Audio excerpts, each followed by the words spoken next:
मैं मुजाहिद जमशेद क्रिक लॉक के साथ एक बार फिर हाजिर। जैसा कि आपको पता है PSL 10 बिल्कुल एंडिंग सिचुएशन पहुंच चुकी हुई है। कोयटा ग्लैडिएटर कल इस्लामाबाद को 30 रन से हरा कर फाइनल के लिए क्वालिफाई कर चुकी हुई है। अब देखना ये है कि अब कराची में और इस्लामाबाद से कौन सी टीम है जो फाइनल के लिए क्वालिफाई करती है। टीमें सारी अपनी हैं, जीते कोई भी, लेकिन जिस तरह मोमेंटम ब्रेक हुआ PSL का, वापस आए, जिस तरह का जोशो खरोश हमने अवाम में देखा, बहुत ज़बरदस्त, एक्सीलेंट। अब देखना ये है कि अभी तक जितने भी प्लेयर्स हैं उनमें 3 से 4 ऐसे प्लेयर्स हैं जो कि अभी तक बैटिंग में डोमिनेट कर रहे हैं, जिसमें रिजवान, शहजादा, फरहान, विंस बड़ी अच्छी फॉर्म में हैं और बड़ी क्वालिटी क्रिकेट खेल रहे हैं। और आते जिस तरह एलेक्स हेल ने आके डोमिनेट किया है इस्लामाबाद के लिए, एक अच्छा एडिशन है। लेकिन कल का मैच आने के बाद थोड़ा सा डाउटफुल हो गया कि इतनी बड़ी टीम बड़ी आसानी से हार गई। अब देखना ये है कि जो बॉलिंग में टीम तो पाकिस्तान की बांग्लादेश के लिए अनाउंस हो गई, और जिन्होंने जिस तरह की एफर्ट करनी थी, अपनी सिलेक्शन को जस्टिफाई करना था, या वो जो अच्छे प्लेयर अपना आप दिखा के टीम में जगह बनाने चाह रहे थे, वो सारे काम हो चुके हैं।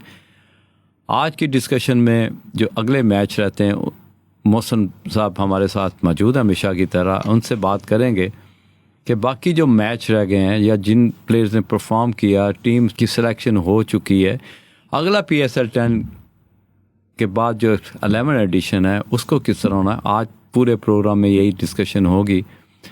और मोहसिन साहब, वेलकम अगेन। बड़ा ज़बरदस्त आपने उस दिन प्रोग्राम किया सिलेक्शन के हवाले से, और काफ़ी मुफीद मालूमात हमें दी कि किस तरह की पॉलिसी होनी चाहिए, क्या क्राइटेरिया होना चाहिए कि आप एक ही सिलेक्शन में बहुत ज़्यादा खला में नज़र आए। चलें, वो तो एक फिर हम एक क्रिक लॉक पे एक प्रोग्राम ज़रूर करेंगे कि सिलेक्शन कमेटी का माइंडसेट किस तरह का होना चाहिए, और जो कलेक्टिवली एक जिसको हम कहते हैं वोट सिस्टम के, अगर 5 सिलेक्टर्स हैं आपके, एक तो सिलेक्टर बहुत ज़्यादा हैं, और जो वोटिंग सिस्टम पे उस पर भी हम होपफुली के अगले एडिशन बात करेंगे हमने क्रिक लॉक पे। अब बात करते हैं PSL 10 की कि क्या देख रहे हैं, किसको चैम्पियन देख रहे हैं, और जिन प्लेयर्स ने जस्टिफाई किया, जिस तरह फ़ख्र है, सैम का कमबैक था, वो तो एक ऑटोमेटिक चॉइस थी। क्या देखते हैं आप PSL 10? PSL 10 जो बहुत एक खूबसूरत, स्पेशली इन क्राइसिस, इसके दरमियान में क्राइसिस भी आ गए, उसको भी ओवरकम किया पाकिस्तान में। Congratulation to the nation of Pakistan and specially forces of Pakistan, government of Pakistan. तो एक बहुत बड़ा एक एज मिला। PSL 10 एक मिरेकल ही हुआ कि पहले ये हुआ, उसके बाद एक दरमियान में क्राइसिस आया, और फिर हम उससे ज़्यादा उभर के सामने आ गए, और 2-4-6 दिन के ब्रेक के बाद दोबारा उसका एक कामयाब इनकाद हो जाना, और इंटरनेशनल प्लेयर्स का वापस आ जाना, PSL पे, गवर्नमेंट पे, पाकिस्तान पे उनके ट्रस्ट का एक मुंह बोलता सबूत था। तो ये एक बहुत ज़बरदस्त था। एक छोटी सी बात मैं करता चलूँ, आपने क्योंकि सिलेक्शन कमेटी की बात की, तो एक देखें, जब आप अभी 8 प्लेयर्स को चेंज किया ना, तो कोई बंदा उसकी रिस्पॉन्सिबल नहीं है। 5 लोग थे, 5 ने वोटिंग की हुई थी, नोबॉडी हैड। किसी एक बंदे को आप रिस्पॉन्सिबल नहीं ठहरा सकते, किसी से पूछ नहीं सकते, हर बंदा अपनी जो रिस्पॉन्सिबिलिटी है दूसरे पे शिफ्ट कर रहा है। होना ये चाहिए कि आप कल की भी आपको जो हमारे सुनने में आ रही है कि जो सिलेक्शन कमेटी की जो सिलेक्शन हुई है और वो जो लिस्ट आई है प्लेयर्स की जिन्होंने खेलना है, सिलेक्शन कमेटी को उसका नहीं पता था। वो मीडिया पे पहले आ गई है, तो जो लोगों ने उनसे पूछा तो क्या वजह? उनको पता भी नहीं था। इसकी क्या वजह है? ये एक बड़ा ज़बरदस्त है कि वो मीडिया पे PCB ने प्रेस रिलीज़ कर दी, और सिलेक्शन जो सिलेक्टर्स थे उनको नहीं पता था। तो अब कल को इनसे अब क्या सवाल करेंगे? होना तो ये चाहिए, वो रिस्पॉन्सिबिलिटी लेगा ही नहीं, और एक क्रेडिबल ही नहीं रही वो चीज़, सिलेक्शन कमेटी क्रेडिबल नहीं रही। आप मुझे ये बताएं कि आया कि जो सिलेक्टर बनाए जो भी हैं, आया उनको फील नहीं होता कि ये हमारी इंसल्ट है? भी रिज़ाइन करना चाहिए, इसमें तो दूसरी राय ही नहीं है कि एक सिलेक्टर है, उससे पूछा ही किसी ने नहीं, लिस्ट आ गई है, उसको पता ही नहीं, तो वो जवाब बनता है। वो किस चीज़ की रिस्पॉन्सिबिलिटी ले रहा है वहाँ, ये तो शर्मिंदगी का बायस है। और दूसरा ये है कि होना ये चाहिए कि सिलेक्शन कमेटी डिसाइड करके एक बंदा उसका हेड हो, वो हेड आके प्रेस कॉन्फ्रेंस करे और उसमें वो अपनी टीम अनाउंस करे, और टीम अनाउंस करने के बाद उस पर साफ़ी अपने सवाल करें, उसी वक्त वो जवाब दें, कौम को कॉन्फिडेंस में लें कि भाई एतमाद में लेना चाहिए ना उनको कि हमने ये प्लेयर निकाला है, साफ़ी पूछेगा भाई ये इसको क्यों निकाला, उसका जवाब देना चाहिए, भाई इसको क्यों रखा है, उसका जवाब हो।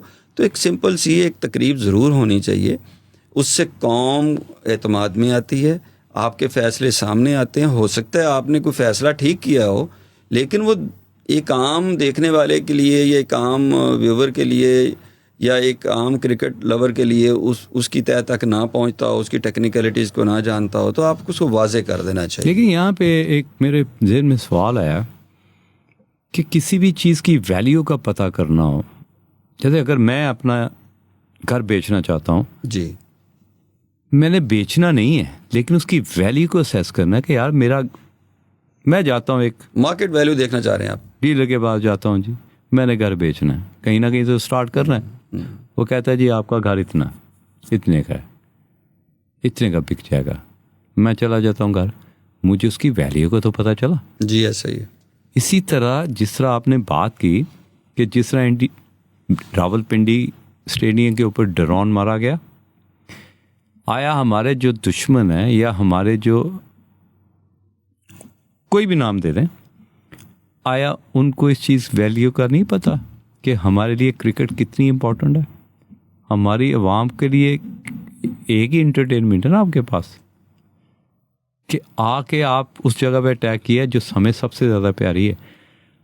क्या हमारे क्रिकेट बोर्ड को नहीं पता कि इसकी वैल्यू क्या है, और इसको जो रन करने वाले हैं, जिसमें आपने अभी सिलेक्टर की बात की कि उनको पता ही कुछ नहीं है कि एक इतनी इम्पोर्टेंट चीज़ को जब आप एक चीज़ को डिलीट करते हैं कि शो यही करते हैं कि इनकी तो कोई वैल्यू नहीं है, हमने प्रेस रिलीज पहले कर दी, आया कि आपके अंदर इतनी भी कर्ज नहीं है कि आप फ्रंट पे हो के इस चीज़ को कहेंगे जी हमें नहीं सिलेक्टर बनना। ज़बरदस्ती है ना यार। होना तो यही चाहिए कि आप उसको रिएक्ट करें और अपने वहाँ से रिज़ाइन कर दें। होना ये चाहिए, एक दफ़ा होगा तो लोग क्या वजह क्यों नहीं करते? होता ये बंदा जब ना अहल को आप सीट दे देते हैं तो वो तो उसको सीट को एंजॉय कर रहा है, उसको ये थोड़ी है कि वो तो अपनी रिस्पॉन्सिबिलिटी पूरी करने की पोजीशन में नहीं है। इस सिलेक्शन कमेटी में स्वाए असद शफीक और आकिब जावेद के दूसरा देखें ना, हसन वो चीमा साहब हैं तो वो क्रिकेटर नहीं है, अलीम डार साहब हैं तो वो प्लेयर नहीं है, वो अंपायर हैं, वो ना तो डोमेस्टिक को देख रहे हैं, फ़ैसला कैसे करेंगे। तो इसलिए अब जो सिलेक्ट करने वाला है वो 20 मैच खेला है, जो सिलेक्ट होने वाला है वो 100 मैच खेला है। नहीं ऐसा नहीं है, कोई क्राइटेरिया, कोई एक सेट फॉर्मेट होना चाहिए, बेशक नॉन क्रिकेटर भी हो जाए। नहीं देखिए हमारे एक बड़े एग्जांपल्स हैं मेरे सामने, जब जिनके अंडर हम खेले हुए हैं। सलाउद्दीन था सिलेक्टर, वो एक टेस्ट खेला हुआ था। अजहर खान था, वो भी एक टेस्ट मैच खेला हुआ था। आगा साहब थे, वो भी कोई ज़्यादा क्रिकेट नहीं खेले। हमने अपनी लाइफ में, शफीक पापा किसी ज़माने में था, हमने ऐसे कई सिलेक्टर्स देखे, लेकिन उनका स्टैंडर्ड ऑफ सिलेक्शन और इंसाफ और सही कैलकुलेट करके वो टीम सेलेक्ट करते थे। मैं यही कह रहा हूँ कि अगर वो एक सेट पैटर्न तो होना चाहिए ना। मैं अगर एक बंदे को जॉब पे रखता हूँ तो मैं उसका इंटरव्यू तो करूँगा ना कि एक मैंने अकाउंट्स वाला रखना है तो अकाउंटेंट तो हो ना, वो कुछ तो हो, उसको सूझबूझ हो, पता तो हो, या एक लिखा हो किसी के आने जाने से चीज़ों को। मैं बार बार मुख्तलिफ जगहों पे मुख्तलिफ प्लेटफॉर्म से ये बात कर रहा हूँ कि भाई आपके पास एक सिलेबस होना चाहिए, आपके पास एक रिटन सिलेबस होना चाहिए, जो एक प्रोफेसर भी आके वही पढ़ाए, दूसरा भी आके वही पढ़ाए, फिर एक किस्म का स्टूडेंट निकलेगा, फिर एक किस्म की प्रोडक्ट निकलेगी। एनसीए में एक बंदा ट्रेनिंग ले रहा है, एक कोच से दूसरा ले रहा है, दूसरे कोच से 2 महीने बाद, कप्तान चेंज 3 महीने बाद, कोच चेंज 4थे महीने बाद, टीम ही चेंज। कैसे आप प्रोडक्ट लेंगे, कैसे आप कंसिस्टेंसी लेंगे? तो इसलिए जब तक ये चीज़ें ठीक नहीं होती हैं, आप किसी कंसिस्टेंसी में नहीं जाते, कंटिन्यूटी में नहीं जाते, एक सेट पैटर्न आप फॉर्मेट। नहीं, मैं आपसे 100% एग्री करता हूँ। एग्री इसलिए करता हूँ कि अगर मैं इस कैमरा मैन से भी पूछूंगा कि भाई आप फलाने रेस्टोरेंट में बड़े रेगुलर नज़र आते हैं, उसकी वजह क्या है, वो तो यही कहेगा जी उसका टेस्ट बड़ा अच्छा है, क्योंकि उसको बार बार एक ही टेस्ट मिलता है तो वहाँ जाता है ना। नहीं, आप इससे भी बेसिक सवाल कर सकते हैं कि जी आप जो कैमरा बंदा ऑपरेट कर रहा है, आप उसको कहें कि भाई कैमरा ऑपरेट करना आता है, हाँ जी आता है, तो वो उसका कोई, मेरे पास कोई क्राइटेरिया तो होगा ना उसका इम्तिहान लेने का। तो आप कोई टेस्ट पास करके किसी जगह, कोई इंटरव्यू क्लियर करके, कोई टेस्ट पास करके, कोई क्राइटेरिया को किसी को मीट करके, किसी मेरिट पे फिल इन होके, उसके बाद आप जाके किसी जगह पे एज कोई भी जॉब आपको तफवीज़ की जाती है। यहाँ ये है कि मैं समझता हूँ कि मुजाहिद भाई बहुत अच्छे हैं, अच्छा तो कोई दूसरा नहीं समझता होगा। इसका मतलब है कि कोई सेट पैटर्न मौजूद नहीं है जिस पे सबको एक ही लेवल पे परखा जा सके। मेरी अपनी पसंद, आपकी अपनी पसंद।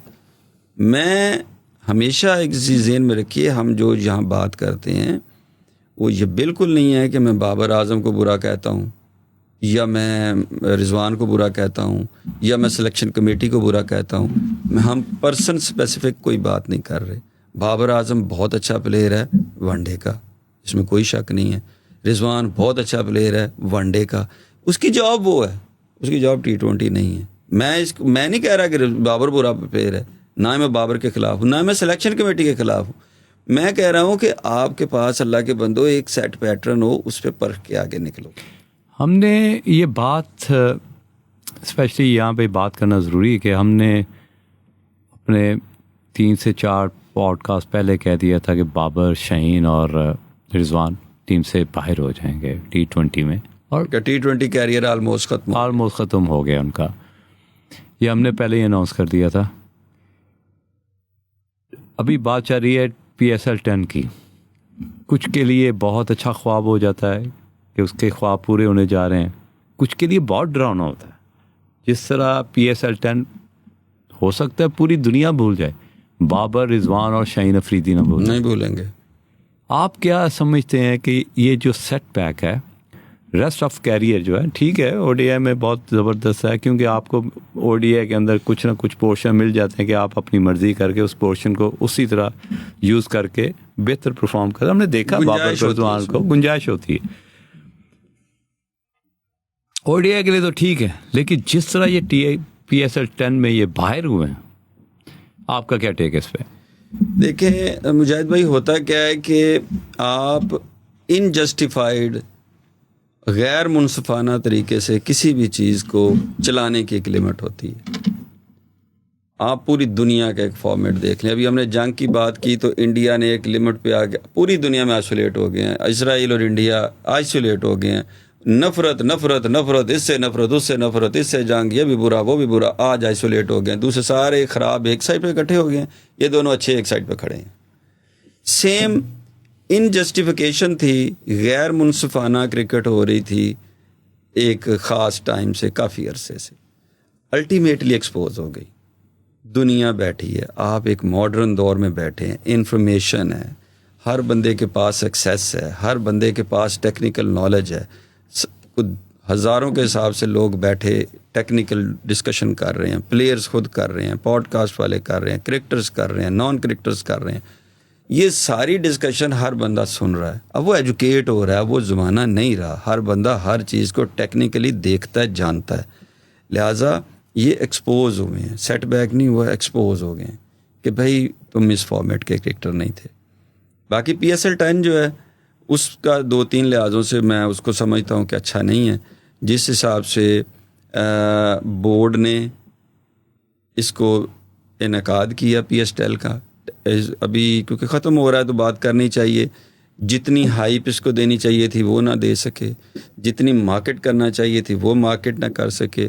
फ्रेंचाइजेज़ ने लॉस किया, फ्रेंचाइजेज़ की इस दफ़ा बातें बाहर आना शुरू हो गई, उनके लॉसेस ने पे बातें की। और ये मैं इसलिए बात कर रहा हूँ कि ये प्लेयर से ज़्यादा इम्पॉर्टेंट है, क्योंकि प्लेयर को पे फंड ये कर रहा है बंदा, फ्रेंचाइज वाला। ये इस पूरे फेस्टिवल को फैसिलिटेट बोर्ड को करके दे रहा है इन्वेस्टर ये है, इसका कुछ कमाना भी ज़रूरी है, इसीलिए इसका इंटरेस्ट कायम रहेगा। इसी तरह ये इस फेस्टिवल को क्रिएट करके, एक पूरे माहौल को क्रिएट करके आपको नर्सरी देता है, आपको नई क्रिकेटर देता है, आपको बेंच फोर्स देता है। ये अगर आप इन लोगों के ये इन्वेस्टर आपने भगा दिए, जिस किस्म का रूखा सूखा PSL 10 ये था, ना हाइप थी, ना लोग आ सके, ना लोगों को आप अट्रैक्ट कर सके, ना फ्रेंचाइज वाले भी इसमें कंफर्टेबल नहीं थे, प्लेयर्स भी कंफर्टेबल नहीं थे, तमाशाई देखने वाला भी कंफर्टेबल नहीं था। तो ये अगर आप इसको, ये सारी चीज़ों को PSL 11 में आपको दूर करना पड़ेगा। आप कह रहे हैं कि आपने 2 टीमें और लेके आनी है, जबकि पहली 6 को आप मुतमिन नहीं कर पा रहे, तो देखें 8 को कैसे करेंगे। तो बजाय इसके कि आप किसी भी चीज़ पे एक्सटेंशन में जाएं, आपको चाहिए जो मौजूद है उसको मजबूत कर लें, उसको क्रेडिबल कर लें, उसको इंटरेस्टिंग कर लें, उसको लोगों की तवज्जो का मरकज़ कर लें। इस पे जब तक आपने इस पे एक इंडिपेंडेंटली एंटरप्रेन्योर मार्केटिंग आए, वो बैंकर बहुत अच्छा हो सकता है जो कस्टमर बैंकिंग को समझता हो, वो कोई ब्रांड का प्रमोटर हो सकता है जो ब्रांड को बहुत अच्छा प्रमोट कर सकता हो। जब तक आप इस मॉडल को क्रिकेट के साथ अटैच करके रखेंगे ना, ये नहीं चलेगा। आप इसको जब बिज़नेस ओरिएंटेड कोई बंदा लेके आएँ जो बहुत अच्छा बैंकर हो, बहुत अच्छा एंटरप्रेन्योर हो, बहुत अच्छा कोई मार्केटिंग आए हो, बहुत अच्छा कोई ब्रांड डेवलपर हो, ये PSL आपकी खड़ी कर देगा, वो ही कर सकता है। तो PSL 11 में जाने के लिए इन चीज़ों को देखना पड़ेगा। PSL 10 में जो लूप होल्स हैं कोशिश करें कि उनको PSL 11 में ना करें, अदरवाइज़ ये आपका एक बेहतरीन, आपका डोमेस्टिक पहले ही अच्छा नहीं है, वहाँ से आपका अच्छा प्लेयर नहीं मिलेगा, ना आपके पास अच्छी इंफॉर्मेशन और डेवलपमेंट वहाँ से आती है। तो ये एक अगर आपके पास फोरम है तो इसको बचाना ज़रूरी है। दूसरा क्या कहेंगे, फिर 4 बैट्समैन ओपनर अनाउंस हो गए। पहले भी फरहान खेला पाकिस्तान के लिए नंबर 5 6 पे, न्यूजीलैंड में देखा उस तरह परफॉर्म नहीं कर पाया। इस वजह से मौका मिला, वो भी बड़ा लास्ट मोमेंट सिलेक्शन हुई उसकी कि फ्रेंचाइजी ने उसको बाय किया, वो भी उसकी डोमेस्टिक परफॉर्मेंस से, वरना कोई भी उसको ख़रीदने के लिए तैयार नहीं था। आप इसको किस तरह देखते हैं कि आया कि हर दफ़ा आपको ज़ोर लगा के ऐसे प्लेयर्स को आना पड़ता है कि जो बिल्कुल फ्रेंचाइज ओनर के माइंड से बिल्कुल डिसअपियर हो चुके होते हैं? उसमें मिजाज भाई होता क्या, मैंने पहले भी, हमने पिछले पॉडकास्ट में भी एक चीज़ डिस्कस की थी कि हमारे पास प्लेयर का प्लान नहीं है।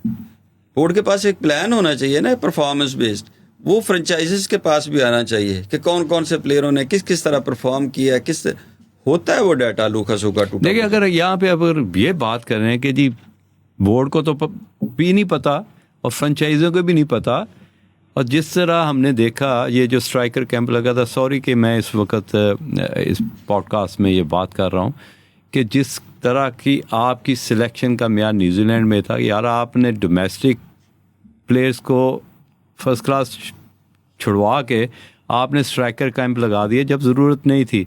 उस स्ट्राइकर कैंप से आपने उठा के बग़ैर किसी परफॉर्मेंस के आपने न्यूजीलैंड भेज दिया। उस न्यूजीलैंड टीम में से जितने भी वापस आए, जहांदाद खान हो गया, उसमें समद हो गया, और 3-4 ऐसे प्लेयर्स हैं जिन पे आप बहुत ज़्यादा बैंक कर रहे थे और इन्वेस्टमेंट कर रहे थे, वो सारे के सारे फ्रेंचाइजों ने बाहर बिठा दिए। ये कौन सा ऐसा क्राइटेरिया है कि एक तरफ आप एक प्लेयर को इतनी हाइप दे रहे हैं या इतना आप उसको बड़ा प्लेयर कर रहे हैं, और दूसरी तरफ ऑल ऑफ सडन जो कि क्रिकेट को इतनी सूझबूझ नहीं रखते वो उनको कंसीडर ही नहीं करते।